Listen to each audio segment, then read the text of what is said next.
Welcome friends to a review on the 2020 BMW M340i, the rear-wheel drive version. I'm here to answer if this is truly one of the best used sports sedans that you can possibly buy. And a special thank you to Bentley of High Point, North Carolina for allowing me to do this review. This dealership is able to ship nationwide, and if you would like to purchase this vehicle, you may contact Chris Rivas. I will have his phone number on the screen and in the description box for you to contact. And at this point, this vehicle, it needs no real introduction. A lot of enthusiasts already know what this vehicle is all about. We have here the classic B58 inline-six turbo engine producing 382 horsepower and 369 pounds-feet of torque. BMW claims that these vehicles can do 0 to 60 in 4.2 seconds. However, when Car and Driver did a test, they managed to get a 0 to 60 time of 3.8 seconds. So with that established, let's get this vehicle out on the road and let's see how it does.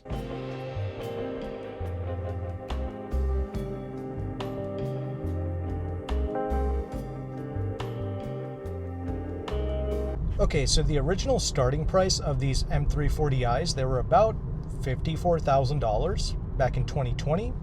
At this dealership, this vehicle is going for around $37,000, and that's with around 30,000 miles on it. Something interesting to note about this particular M340i is it's got the standard 18-inch wheels. That means this is going to be one of the best riding M340i's that you can possibly get. And being that this is the pure rear-wheel drive version of the M340i, that means this is also the most lightweight at around 3,800 pounds. I currently have this vehicle in its comfort setting, and you would be shocked over these horrible roads. This M340i is surprisingly compliant. It's not offering me this back-shattering ride. Yeah, this is just so good and so smooth. And I've driven just so many of these BMWs at this point. I mean, I previously owned the BMW M340i and several other 4-cylinder Model 3 Series vehicles. Plus, I've driven the M3/M4 version of this generation. And I have to say, with this particular setup, this is going to be more comfortable and even quieter than the M3/M4 that I tested. So if you're looking for a more livable package, this M340i is really something to consider, and I would say the same thing for the M440i as well. Now, I am about to turn onto some of these back roads so I can put this vehicle into its sport mode. This vehicle, it's of course praised for its on-paper specs and the sheer capabilities that this car has to offer for the money. And honestly, I would say for the average person who is new to the performance car segment, this is genuinely going to serve you with like near supercar levels of capability, and I'm not exaggerating about that. I mean, this accelerates like a 1/10 of a second quicker than something like a Ferrari F430. And even on the Motor Trend figure 8 course, a Ferrari F430 did the figure 8 in about 24.6 seconds, and the M340i 25 seconds flat. So as you can see, yes, almost supercar levels of performance and capability. And we of course have here the incredible 8-speed ZF transmission. Responds instantaneously.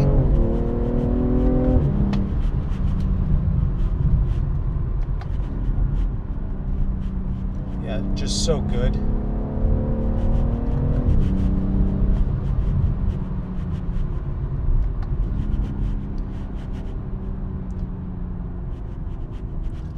I mean, with the M440i and with the M3s and M4s I've tested, I was literally able to get those cars up to its top speed in like no time. Obviously, we're not going to be doing that here in a dealership vehicle. I'm just saying the sheer thrust, it doesn't just stop at the 0 to 60. I mean, it just keeps pulling. That's the incredible part about this turbo inline-six. And it's surprisingly efficient as well. On paper, this gets 22 city, 30 out on the highway. You do, of course, have to use premium fuel. If you drive this more mellow, which I know is very hard to do, you can even exceed those fuel economy numbers in the real world. The 4-cylinder version of the BMWs, I mean, that's nearly like hybrid levels of fuel economy if you are able to be a bit more chill with the throttle. And in the sport mode, you do notice this vehicle tightening up just a bit. It's still pretty compliant for what it is. We do have these aggressive Michelin all-season 4 tires, which is, I think, the perfect tire for the streets, especially for a vehicle like this. So it's got the high levels of capability, And this tire matches that really well. It's able to put down the power without any drama or fuss. So both the radical acceleration and the handling, it's complemented well with these tires. And not super noisy either. The vehicle itself is surprisingly refined. We don't even have like double pane glass being used on the sides. Yet the wind noise and a lot of the other unwanted noises, it's being isolated out really well. Being that this is the pure rear-wheel drive version of this vehicle, you can certainly hoon this thing around as well. I was able to successfully slide and drift things like my previous 440i effortlessly. I will say that, you know, like a lot of other car reviewers I mentioned, the steering is a bit numb, but the chassis and the overall vehicle just communicates with you so well. You always know what's going on with this car, so even when you are in the midst of a slide, you're easily able to correct for it. Once again, it's just doing everything so well. And more importantly, it's fulfilling a fantasy that a lot of people have in their minds regarding performance vehicles. Let's be honest, the average shopper, they love the specs, they love the on-paper capabilities. That's just what a lot of us are used to. We're used to looking at the Motor Trend and the Car and Driver times and figures that they're able to achieve, and we kind of live vicariously through those numbers. For instance, me personally, because I've experienced a lot of vehicles, I'm able to appreciate things like the Lexus performance cars. Like I love the IS350 F Sport. That's a great performance vehicle in my mind, but the average person just can't appreciate something like that because on paper it just looks awful.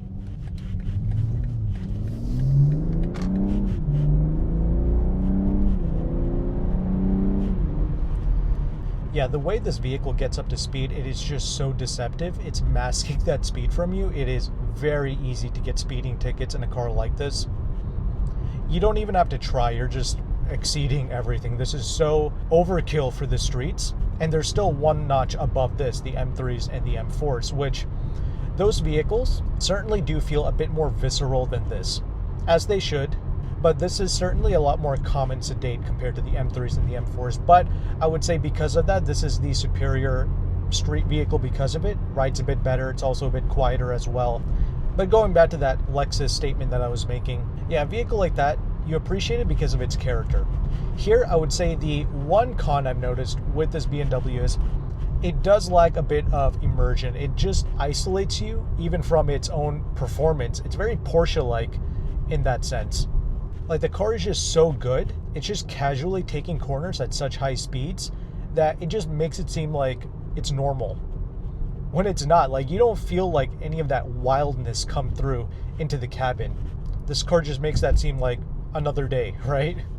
Does that mean you're going to get tired of this vehicle? I mean, perhaps eventually you will get accustomed to this performance, but whether you are new to this or whether you are a veteran at driving a lot of these performance cars, you're always going to come from this experience just awestruck at just how much car you're getting for the money, new or used. Once again, for a lot of people, this is going to be like a near supercar experience for them. It's like this vehicle and a C8 Corvette. You grab both of these, you've pretty much achieved all of your spec sheet goals right there. And this is just so good to daily drive. And with that established, let's go ahead and let's transition into my interior segment now.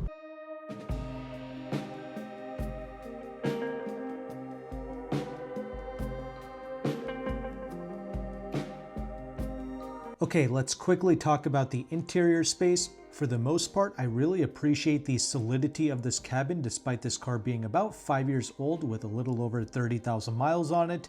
Everything feels good and tight, but when you do go over some of these subtle, smaller impacts out on the road, you can hear some small creaks and rattles coming from the rear. It's really slight, and it really gets pronounced when you have the vehicle in its sport mode. So for the most part though, I would say solidity is a pro. The doors feel great when you open and close them. We have here the 12.3 inch digital gauge cluster along with the 10.25 inch infotainment screen. And we do have here wireless Apple CarPlay. Not sure about the Android Auto though. Everything works flawlessly. The screen still is quick to respond. And I really appreciate how we have physical buttons and switches for the HVAC, and it's completely separate from the screen. Seats are reasonably comfortable. You have some good adjustability in the front. Little cubby spaces are quite useful as well, the way they have it designed here. I would say the overall design and packaging is good with this 3 Series. both with the armrest, the glove box, that center console space, which also gives you the wireless charging pad. All of that is really well done. Two packages that I know this vehicle has, it's the parking assistance package, which was worth about $900.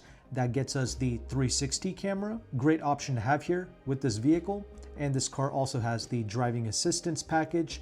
That was worth $500. That came with things like the active blind spot detection, lane departure warning, active driving assistant. But one thing that this vehicle is missing though is the Harman Kardon audio system.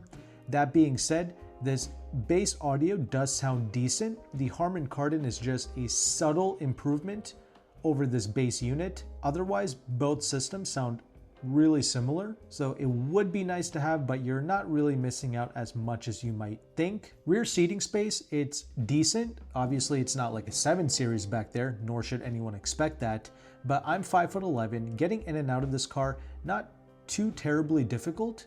It's much better than the 4 Series Grand Coupe vehicles to get in and out of. Plus, I like how BMW has the front seats mounted up a bit higher. That way we are able to slide our feet underneath the front seats, giving us a bit more rear legroom. Trunk is a good size, plus you can fold down the rear seats for additional space.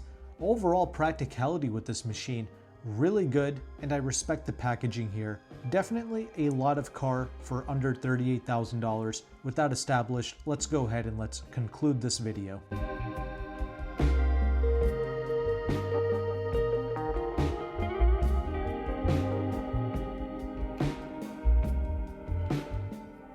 Okay, concluding thoughts regarding the 2020 BMW M340i. As you can see, I'm definitely a fan because it's just doing everything really well. At a high level, I should say. Driving dynamics, even the comfort and the refinement is not bad with this M340i. Certainly quieter than the M3s and the M4s I've tested, both from the F Series generation and the G Series generation as well. This M340i is offering a very quiet experience. And something else I forgot to mention in the review is I'm not even getting that much wind noise, despite us having that M-styled side mirror. I've driven some X3 M40i models, which gave me just crazy wind noise from the side mirror area. This M340i sedan is not giving me that issue. Just something to watch out for if you're out here test driving a lot of different BMW M series products. I'm pleased to report I found literally no cons with this M340i. The only real cons I could find is, sure, the steering is a bit numb. You could say that it lacks some character. It doesn't feel quite as visceral as some people might imagine this car to feel. This is very tame performance. Actually, in my driving segment of the review, I mentioned that the M340i and the C8 Stingray Corvette, both of these vehicles kind of serve as like the holy grail of somewhat obtainable spec sheet vehicles that the average consumer really appreciates and really aspires to own. If I could take a moment to speak to the individual who is aspirational and might not be a know-it-all in this space and hasn't had any real driving experience with performance vehicles, if I could just take a moment to talk to that individual here in this conclusion segment. I know that for some individuals who are dreamers and are primarily looking at specs to figure out vehicles in their heads, some people might look at an M340i or a C8 Stingray Vet and think that these are some like wild, crazy performance vehicles. No, both of these vehicles are still serving as like the tame, accessible performance, if that makes sense. With BMW, you have to step up to the M3 and the M4 to get that more visceral and engaging driving experience, albeit at the expense of some refinement and ride quality. On the Corvette side of things, I know this video is not about the Corvette, I just brought it up because it's another aspirational spec sheet car. A C8 Stingray is a very tame, almost like a grand touring car, if you will, that just happens to put down really good numbers. The C8 Z06 is that raw, visceral driving experience that you are probably envisioning in your mind that a Corvette is supposed to feel like. Yeah, that C8 Z06, that's the one that feels crazy and razor sharp. The C8 Stingray and this M340i, it's a bit more dull around the edges to make it more accessible to more people, but at the same time, putting down really good numbers on paper. Hopefully you appreciate that take, and hopefully you appreciate that real world perspective on what these vehicles are like and what you can expect going into these vehicles. Because what I just told you, that's something that the specs can never portray to you. You really have to get behind the wheel of a lot of these cars to understand that. That being said, going back to the car, vehicle is a brilliant value, both used and new. I would, however, suggest that if you're buying these vehicles used, get it from a quality dealership like Bentley of High Point or any other good reputable dealership that you have nearby if you're in the market for this, and purchase a prorated quality warranty as well. Something that can last you between 3 to 5 years, however long you plan on keeping these vehicles. It's a great car, it's reliable for the most part, but it's better to be safe than sorry. After all, these are modern day vehicles with a lot of electronics. I would highly suggest getting that extended warranty. After all, you are saving quite a bit of money in terms of depreciation. Might as well allocate some of that money towards a good prorated warranty. That being said, if you are interested in purchasing this particular M340i, which I drove in this video, it offered me a flawless driving experience. And if you want to buy it, reach out to Chris Rivas. I will have his phone number on the screen and in the description box for you to contact. And a quick fun fact, Bentley of High Point is actually the very first Bentley dealership in the United States. They are also able to ship nationwide. Also, if you are in the Charlotte or in the Miami areas, Chris Rivas also runs an exotic car rental business. So if you want to rent things like Rolls Royces, Bentleys, Lamborghinis, Corvettes, etc., I can have Chris Rivas and his Billionaire Exotics car rental business Instagram page linked in the description box as well. If you found value with this content, make sure to like and subscribe. Thank you again for watching, take care, and goodbye.